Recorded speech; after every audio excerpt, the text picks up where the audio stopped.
San Francisco 49ers Deebo Samuel just took to Twitter and he said that he's not struggling at all. He's just not getting the ball with like 7 or 8 exclamation points and the shrug emoji. That's definitely a tweet. It's one that if I could have advised Deebo Samuel, I would not have tweeted that. Not at all. I would have you maybe tweet it out to kind of just get it out your system, throw it into the drafts, maybe for a rainy day. That just doesn't seem like the ideal thing to tweet when your team is really just trying to get it together so that you can get on this quick turn and win this game against the Rams. Now, let's talk about it. It's not getting the ball. Well, he touched the ball 7 times against the Bears, which that's a decent amount of times to touch the ball for a wide receiver if you really think about it. He had 5 carries for 13 yards. That's averaging 2.6 yards a carry. He had 2 receptions for 22 yards on 3 targets. So, I mean, the guy with the most targets on the team had 8, and that was Jawan Jennings. Um, I th- listen. I saw the interview of Deebo Samuel in the locker room after the game. He looked dejected. He looked you know, he looked like he was going through it. And I was genuinely feeling bad for Deebo, because I know it's not his best year. I know he's not having the typical Deebo Samuel type season that we've, been accustomed to. The wide back thing isn't working. But I don't know. I saw a game plan yesterday that looked like they were trying to get him the ball. So, and like specifically designed plays for Debo. Um, so like I said, I was feeling bad for him because everyone's coming down his road right now. Everyone's talking bad on him. He's had a lot of negativity. He's had to shut down his comment sections on Instagram. It just hasn't been a good season, and fans, and not even just 49er fans, just NFL fans in general. And he just actually responded, which was going to be one of the next things we talked about. He said, just because I voice my opinions mean I'm hating on any of my teammates. Be for real. All right. He missed a word there. I think what he's trying to say is just because I voice my opinions doesn't mean I'm hating on any of my teammates. Um, Again, he just tweeted this. So the point of like what I was going to say next about this before he just tweeted that is that that's putting the emphasis on someone not getting you the ball. Kyle Shanahan not scheming it up, Brock Purdy not delivering it. So again, that's why I was saying that this one should have went to the drafts. And then when he goes to clarify what he's trying to say, that he's not calling out a teammate or he's not calling out Brock or anything like that, he forgets a word, and a very important word, um, that changes the entire sentence of what he says. So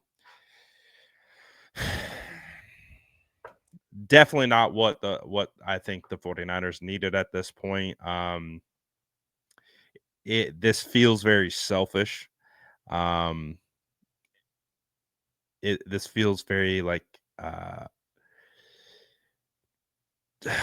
I just like I get the frustrations, man. Like I totally understand like not playing the way you want to play, maybe not maybe maybe it's not going his way. Like I don't know. Maybe those things are true. But again, the public, the people who are online all the time, the people who are on Twitter, the people who are engaging with these things,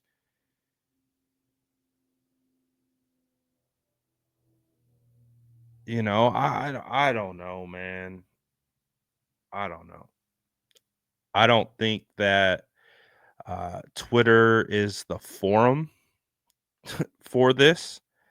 Um, you know, I think because it can be perceived in so many negative ways.